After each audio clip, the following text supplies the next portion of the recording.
it's me again. Dan, I was gonna call you. Yeah. Are you mad at me? I've just called Marson and Lormont. They told me you weren't expected to return this week. Oh, yeah.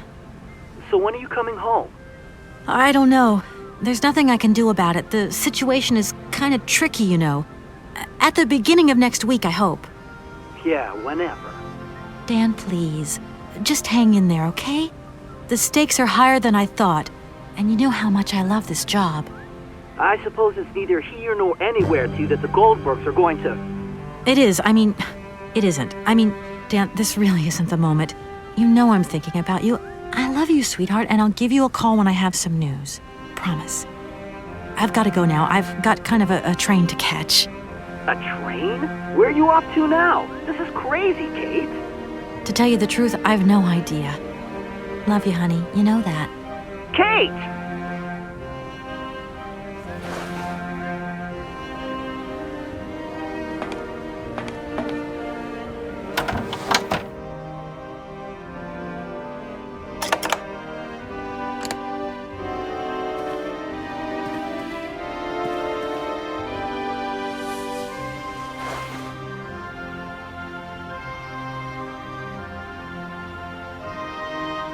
Right, everything is in order then.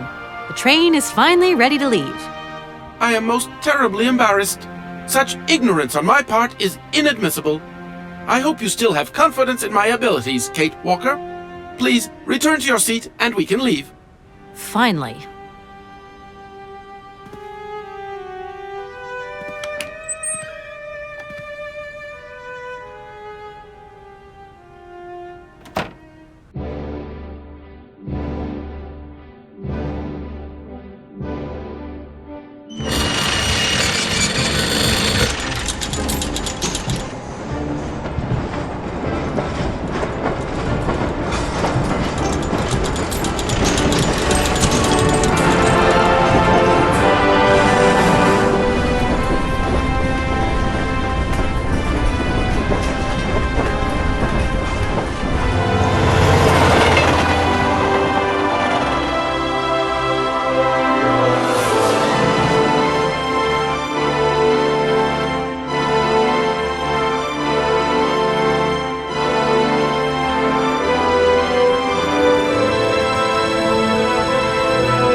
Where are we, Oscar? At the halls of residence of Barockstadt University. And do we really have to stop here? The situation is incompatible with the pursuit of our journey. What are you waiting for, then? Wind them up. Find a way. There must be some sort of train-winding thing just laying around in this weirdo station. I have seen nothing that fits that description, Kate Walker. I guess we'd better find out, then. I do not like this station. The atmospheric humidity is detrimental to my sophisticated wheel workings. I will wait for you inside the train.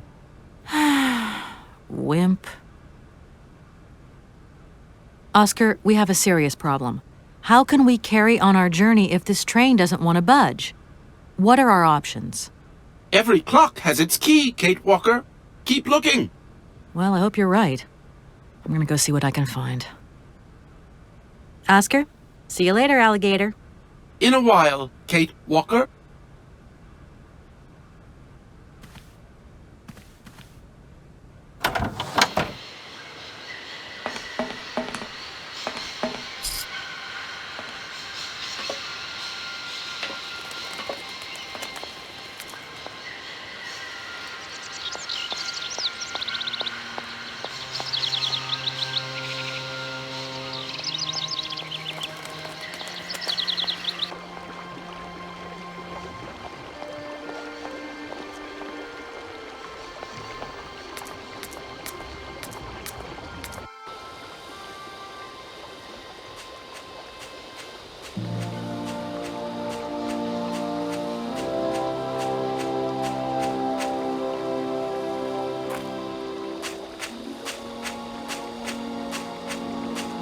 That thing looks like the winding machine I used in the Valladolid station.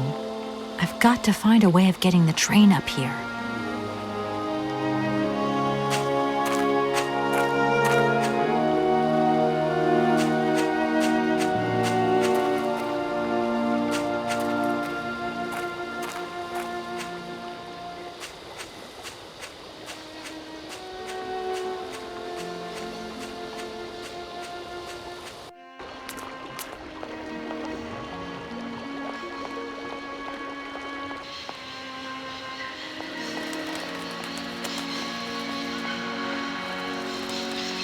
Kate Walker! Kate Walker! Come over here, please! I have something to say to you!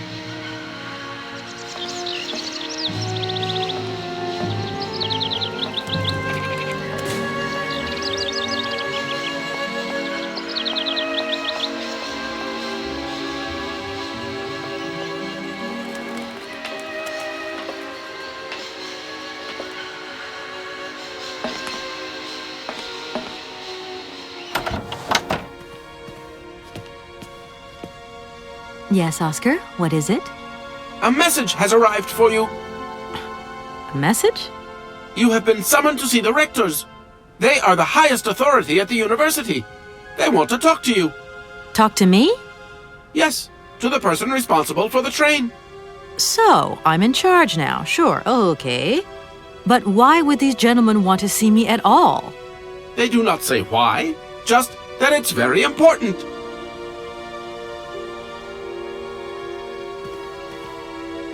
Everything okay, Oscar?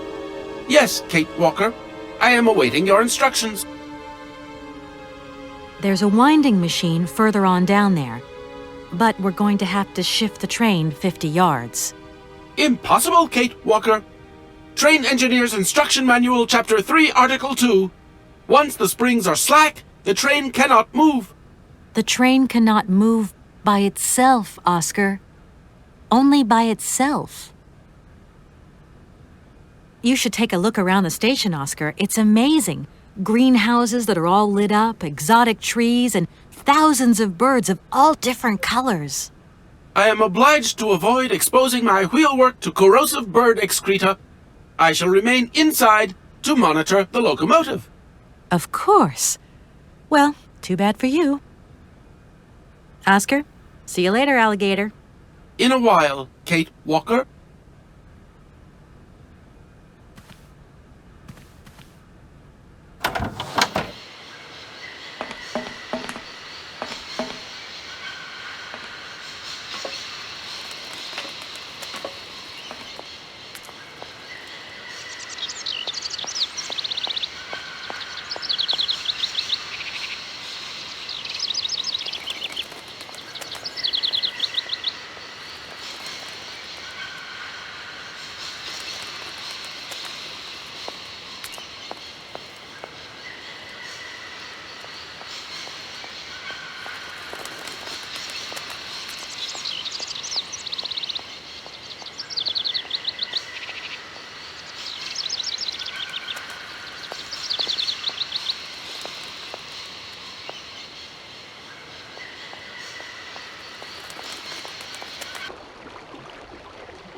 Good day to you, gentlemen.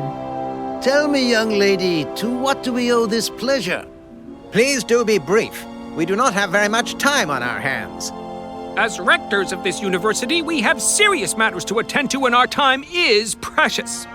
I have heard you wish to meet the owner of the train that is currently in your station.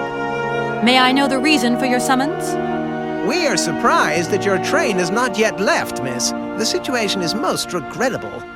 The rules do clearly state that trains are meant to come and go and not remain stationary at a platform. Trains should first stop, then subsequently leave. That is the rule.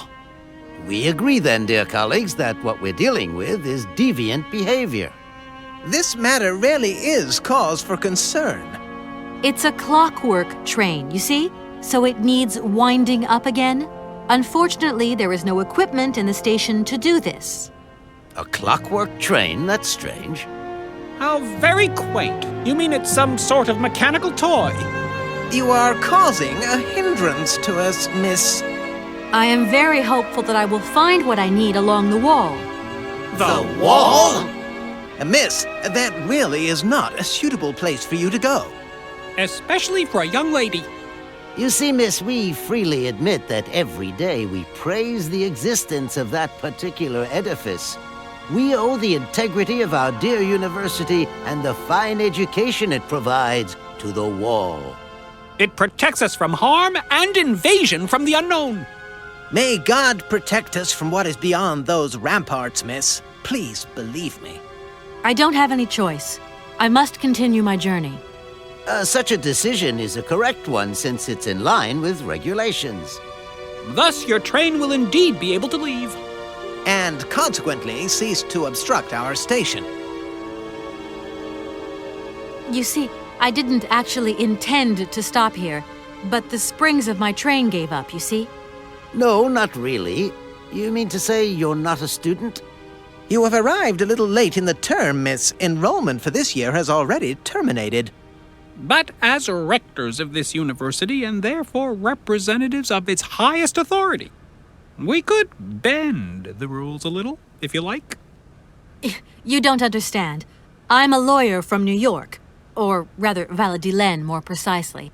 My client wants to buy out an old mechanical toy factory, but its heir isn't actually dead and is living somewhere in Syberia. I've got to get to him to sign the sales contract. You see? Not really. This is a most peculiar tale. A kerfuffle of the highest order. We have an excellent law school, if you should ever change your mind. Here we are, busy chatting, and look at the clock. It's tea time. Already? My word, doesn't time fly by? Thank you for a charming visit, miss. And thank you, gentlemen.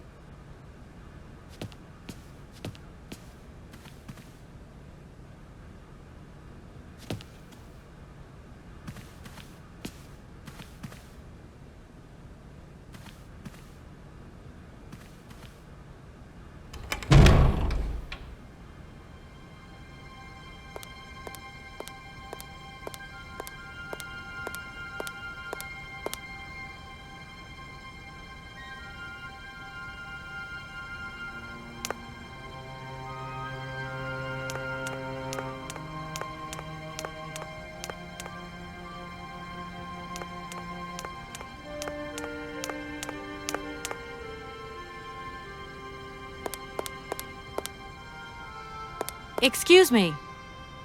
Sir, please, just a moment. Yes, what is it? I'm not deaf, you know. I am sorry to disturb you in your work, sir, but... This young Mammothus primigenius is barely 40,000 years old. Fantastic, wouldn't you say, miss? Yes. Probably. What do you mean, probably? I don't know. You don't know? Oh, you don't know, I see. What can I do for you, my dear child? To tell you the truth, I'm looking for Mr. Hans Vorarlberg. He's the sole heir of a very unusual factory. My company is in charge of negotiations for the takeover of this factory. At last word, he was living in Syberia. So, as soon as my train is ready, I'll be continuing my journey eastwards. Syberia. Ah, Syberia. But what was it you said again? Said what? You mentioned a name. The person you are looking for. Vorarlberg. Hans Vorarlberg. Do you know him? Hans Vorarlberg. How could I forget him? Such an extraordinary fellow. So inventive. We shared a passion for mammoths, you know, and we bonded over this passion.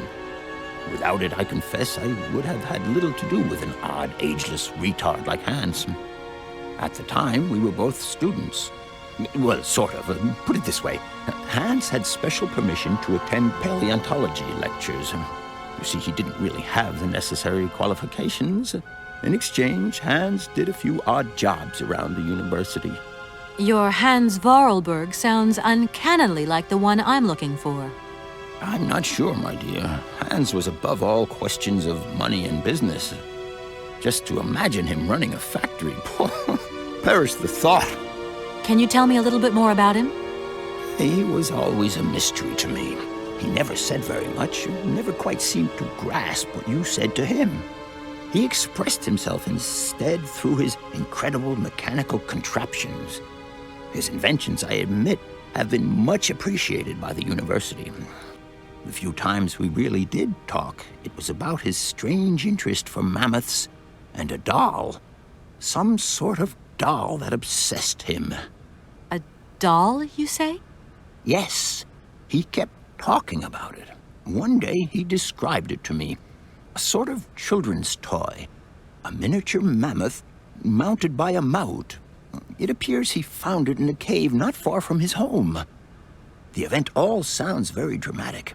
His account was slightly confused, but it awoke a great interest in me. What do you mean? To my knowledge, there is only one tribe who made figurines featuring a mouth, and that tribe is the Yukols. They live in the farthest reaches of Syberia, and for them, the dolls constituted a sacred object, illustrating one of their central legends.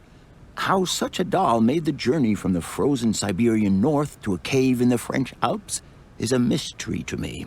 Even today, it is beyond my comprehension. Have you considered that Hans Vorarlberg was maybe making it up? You said yourself he didn't seem to have all his mental facilities intact. No, that's impossible. Hans couldn't invent a story like that. The doll is a sacred part of the Syberia legend. He described it to me in exact detail. Syberia itself is a chimera that paleontologists of the world are very fond of pursuing. Please do excuse my persistence, Professor, but did Hans Vorarlberg ever talk about his childhood? About Valadilene and his sister, Anna? No, not that I recall. Pity. When I think of Hans, I'm always reminded of a mysterious mammoth doll he would talk about so often. A small effigy of a mammoth made of hide and mounted with its own miniature mouth. How come he was so lucky? Why have I not seen this? My train stopped in a peculiar aviary. It's very odd. A lot of bird species seem to seek harbor there. Ornithology is far from being my favorite subject, but I must concede that the station is the pride of the university. It was initially intended for teaching purposes, but then birds started arriving from all around the world. It seems that there are still rare species breeding there and flourishing. Are there? Can you give me an example? I have been told about a kind of bird with peculiar habits. Let's see now, the Amazon cuckoo, that's right. But, I'm so foolish, I can't remember what was so special about it. Just that its behavior is very peculiar. The Amazon? Where's the Amazon? What is the Amazon? I'm sorry, my dear, but one cannot learn everything in a lifetime. Specialization is the key to real knowledge. Why don't you pay a visit to our library? Thank you very much. I'll leave you in peace. I hope I haven't disturbed you too much. Sorry? No, not at all, my dear child.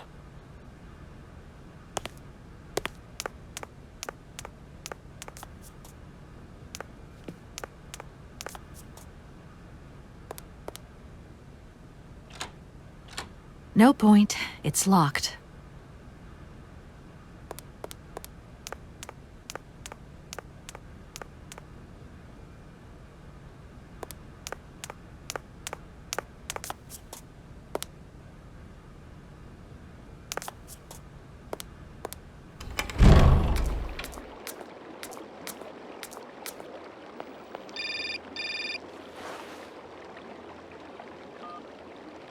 Hello? So, you got him then, this air? Ah, it's you, Mr. Marson. Good day, and how are you, sir? I'll feel a whole lot better when this whole business is over and the sales contract is signed. Where the hell are you? I'm in Barkstadt. What? What in God's name are you doing there? It's a magnificent university town. It would appear Hans Vorarlberg once passed by here several years ago. So if he isn't there anymore, then there's no point hanging around. I hear what you're saying, sir, but I have good reason to believe that Hans Vorarlberg is still alive. For the time being, I'm trying to gather extra information from people who have known him. What's your next destination? I'm not exactly sure yet. Doesn't sound like you know too much, Kate. I just need a bit of time, Mr. Marson. Yeah, well, time is what you ain't got. Keep me posted.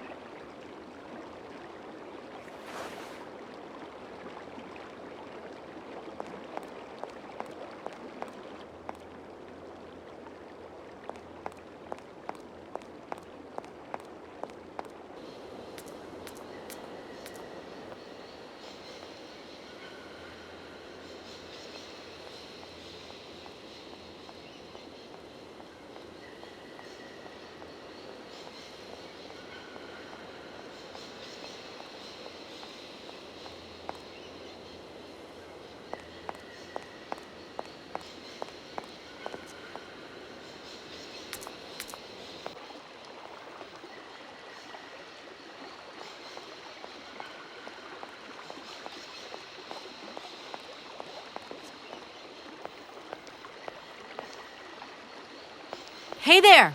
On the boat! Guten Tag, schöne Mademoiselle. My husband say, "Hello, young lady. You want to talk to us?" I have a little problem with my train. It's kind of broken. I've absolutely got to get it out of the station. Do you think you could tow it over to the wall with your barge? Lock closed. Barge blocked. But if the locks were open, would it be okay to tow my train then? Porke no? More money for that werk. Da, it's possible. My husband say we help you if you give money. Right. And how much do you want? Cinquante. He want $150. $150? I don't have that much. No money, no barge. Let me offer you $75. Nay, $125. Out of the question. $100 and not a dime more. Correct. You have barge for $100. Great. Now, don't move. I'll be back as quick as possible with the money.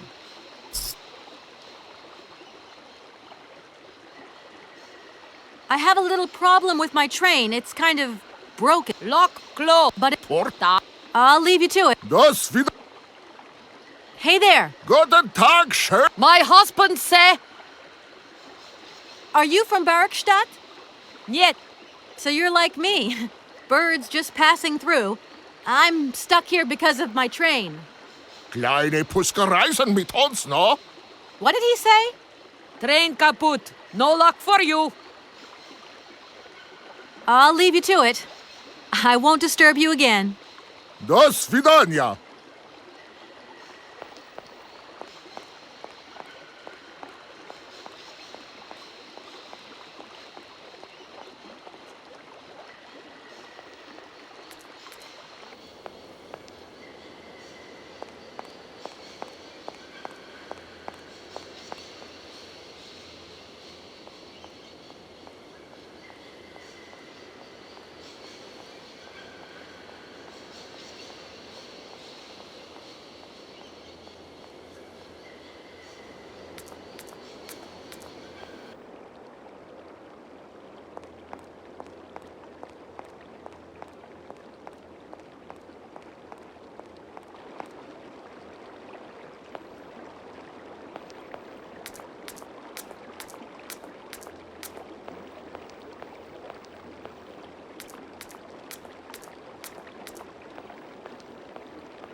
Gentlemen, forgive me for disturbing you again, but I have a little problem.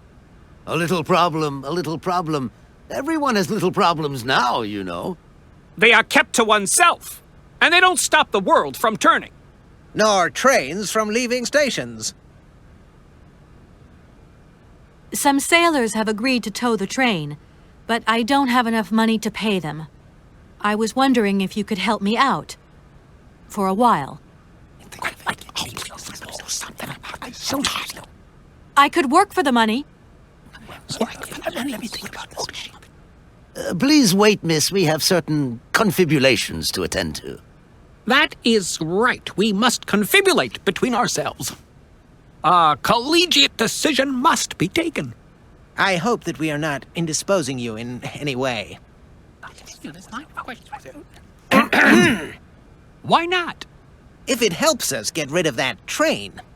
My word, that is a fine idea. What do you have in mind, gentlemen? When you arrived here, you must have noticed a splendid bandstand which honors the main university courtyard. A unique piece of mechanical craftsmanship which no longer works, alas. Why, yes, we have very moving memories of its melodies. We're prepared to offer you a financial reward if you can set it working again. With pleasure. What do I have to do? Unfortunately, my dear, time and rust have taken their toll on this university, and our automatons no longer have a spring in their step. You are going to have to be resourceful. To tell you the truth, there are a number of complex mechanisms here in Barakstadt, and it would appear that we have unfortunately lost their operating instructions. Your train, however, is an extremely ingenious invention, so you should be no stranger to complex mechanisms, should you? We are therefore counting on your ingenuity, miss. I hope that I can show myself worthy of your faith in me, gentlemen. Well, my dear colleagues, one more university matter nicely tied up. Here we are, busy chatting, and look at the clock. It's tea time. Already? My word, doesn't time fly by? Thank you for a charming visit, miss. And thank you, gentlemen.